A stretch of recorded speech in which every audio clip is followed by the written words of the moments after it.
Well, what do we have here? I'd be the first to tell you that my channel's content is hardly consistent. Yeah, I made my name making Deltarune and Undertale content, but I've dipped my toe into Pokémon and Ace Attorney videos as well, not to mention my streaming.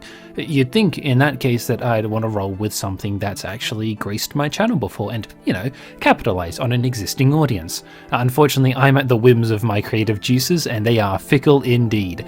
Despite my better judgment, I'm coming at you all today with a video about one of my other favourite franchises, Fire Emblem. Welcome viewers, I'm Veritas, and I've been a Fire Emblem fan since around 2013 when I played Fire Emblem Awakening a bit after it came out, perpetually late to the party, I know.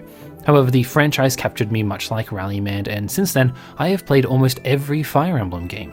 Whether or not I remember them in any capacity is a different question though. I'll put aside my personal preferences to keep this video away from 3 more years of Three Houses discourse, as today we're not looking at any specific character, theme or game. No, instead we're talking about the effects that a particular piece of media has had on the overall franchise of Fire Emblem games, characters and themes. Spoilers abound for Fire Emblem's Blazing and Binding Blade, as well as small references to a few others, but I shouldn't reveal any major plot points unless you count cool weapon names as major plot points. I also apologise in advance for any butchering of pronunciation, but I'll certainly be doing my best. It's time to take a journey into some unexpected places and cast a gaze over Inspiration Manifest. Join me, won't you? Fire Emblem draws upon a lot of different inspirations for its games, and this has always been the case, whether it's Norse mythology for Fire Emblem Heroes, the Nibelungenlied for Genealogy of the Holy War, or Romance of the Three Kingdoms for, you guessed it, Three Houses. Intelligent systems aren't afraid to use real-world and mythological stories as a basis for their games. There's one particular story, though, that seems inexplicably pertinent through multiple Fire Emblem games. That story, dear viewers, is the Song of Roland. This isn't a recent discovery, not to me or the Fire Emblem community at large, but I've only found a few people actively talking about it, and I think it's worthwhile to mention.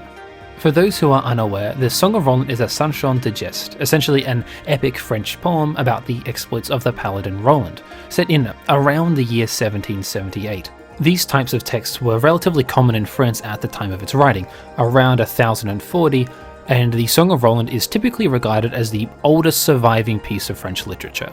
Consider the Song of Roland to be akin to texts like the Odyssey in terms of construction, both hero epics that have had a large impact on cultures. Disregarding its rather important historical effect and implications on the face of European literature and zeitgeists, this means that the Song of Roland has had plenty of time to disseminate within the public consciousness. Unfortunately, I never learnt about it growing up, and I'm unsure if it's still taught in schools for those in my generation. Regardless, the Song of Roland has a lot of surface level similarities to Fire Emblem, as well as some even deeper ones. Let's go through them now. To start, we're going to look at a sole reference and then build our way up. Before we get really stuck into the references, we need to begin at kind of the beginning, the DS remake of Shadow Dragon and the Blade of Light, helpfully named Shadow Dragon, also known as the one with Marth, as opposed to the 3 other ones with Marth. Anyway, the reference here is very specific and I wouldn't say out of place, but it's quite isolated from any context.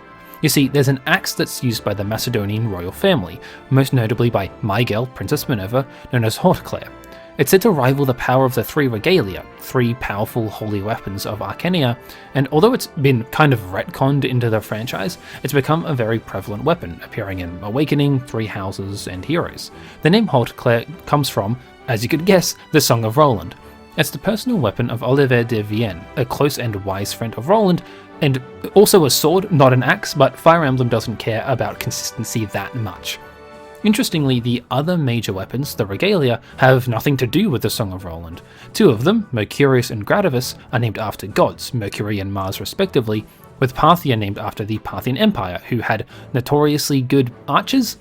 Okay, so there might be a bit of a mismatch here in general, but still. None of them seem to have a particularly strong connection to each other vis-a-vis name, but it's not just about their connection. Now, it's entirely possible that this name was just randomly chosen by the designers of the game because it sounded cool.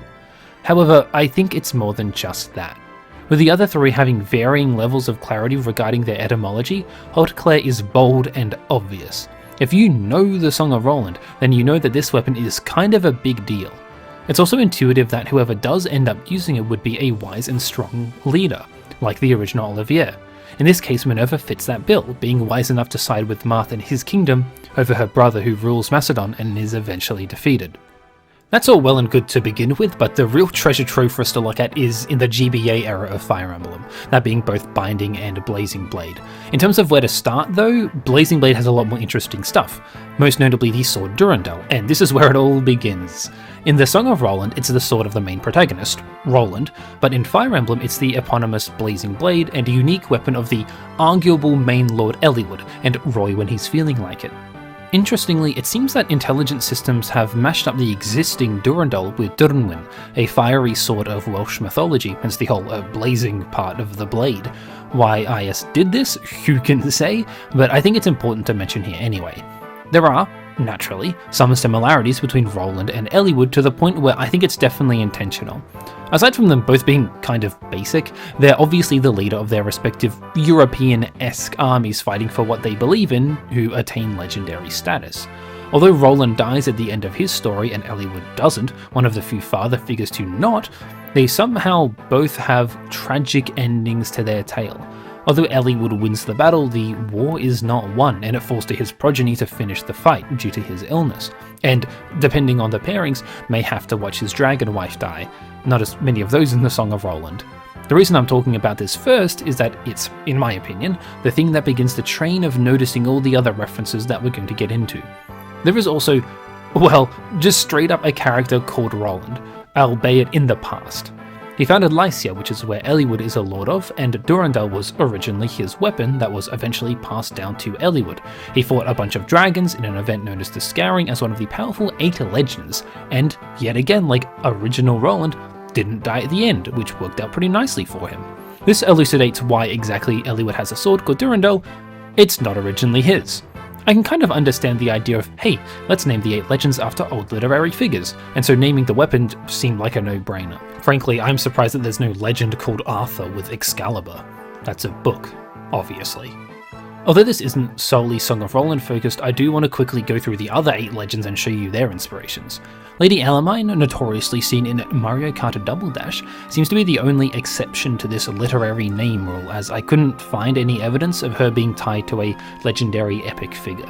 This could be because she's used a lot as a figure of worship, so perhaps they wanted her to be a bit more unique. There are some that aren't Song of Roland based, so we'll deal with them first. The leader of the 8 legends, Hartmut, has a name derived from the epic Germanic poem Gudrun, even though he's an antagonist and pretty crook bloke in the original text, while Athos, the only playable 8 legend, probably gains his name from the character of the same name from the Three Musketeers. Neither of these have particular similarities between the source character and the Fire Emblem version, at least none that I could decipher without reading through both texts a few times, which I didn't really feel like doing. There is something interesting, though. The original Athos is called Olivier in the Youth of the Musketeers, played by the same author of the Three Musketeers, Alexandre Dumas, which just so happens to be the name of Roland's close friend Olivier de Vienne. Remember him? Probably just a coincidence, it's just called being French, but an interesting one at the very least. The most distinct of the 8 legends, after Roland himself, is Bramamond, mostly because we actually meet them in the game. In the Blazing Blade, Bramamond is a weird enigmatic sage who doesn't have their own identity, and now they mostly sit in a cave and wait for people to ask them for help, classic non-binary actions. In the original Song of Roland, she's the wife of the enemy king, the Saracen king Martial. In the original text, Bramamond, with an E, lost her husband to the French forces and had to convert to Christianity, even changing her name. In this way, she too would have lost her identity, or at least had to drastically change it. It's likely that the writers of the game used this particular point to emphasize the fact that the Fire Emblem Bramamond had been through a lot, didn't have many who they still knew, and had lost their identity among other things. Durban, the wielder of Armads, most famously Hector's signature weapon, has a slightly disputed etymology, but it's generally agreed that it's a bastardization of Turpin, one of Roland's close allies, and a bishop, which is amusing considering Durban's violent and barbaric nature. The 2 horsewomen in the 8 legends, Barrigan and Hannon, are both connected back to the Song of Roland as well. Barrigan is actually a mistranslation of Ballegend, who was an ally of King Marsil, while Hannon is another mistranslation of Hammon, who fulfills a similar purpose for Charlemagne. They're both powerful military leaders on opposing sides of the war, and the fact that they're not only allies but counterparts in the 8 legends is a really fun spin on the source material. This is somewhat true of all the namesakes of the legends, really.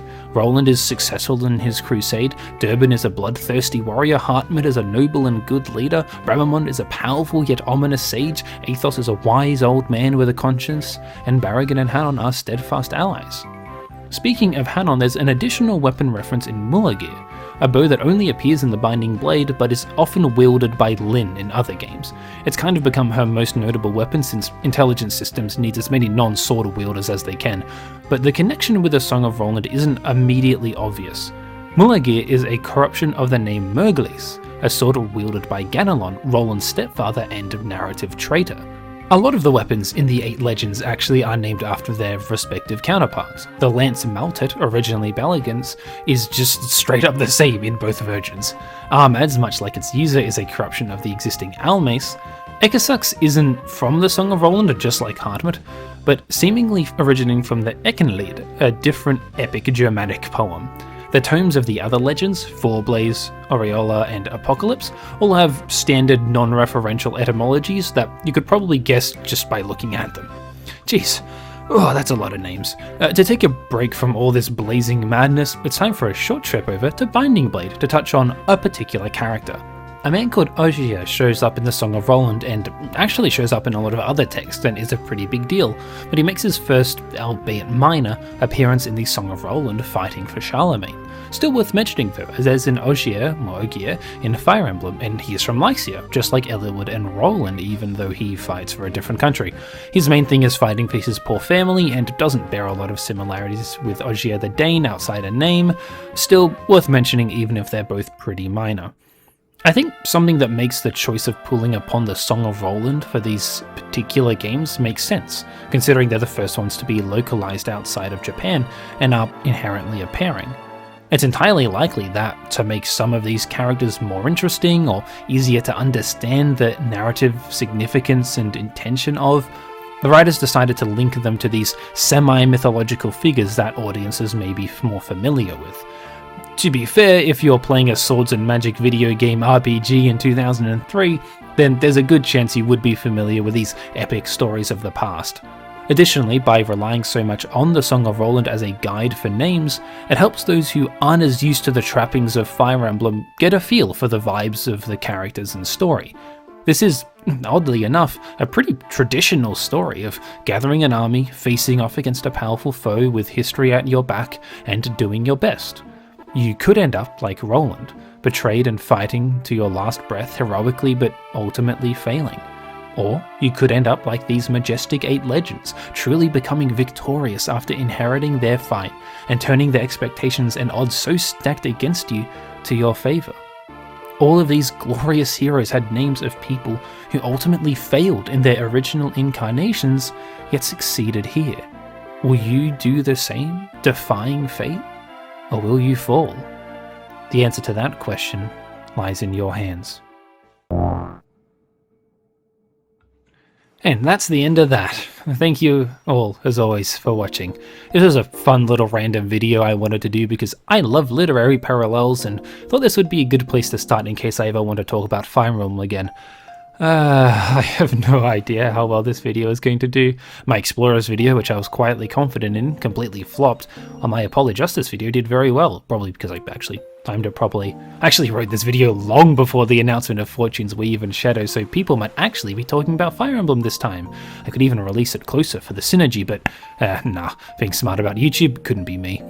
I also want to thank my good friend and certified Alib expert Emmett for his help in researching this video and figuring some tricky things out. It's very much appreciated.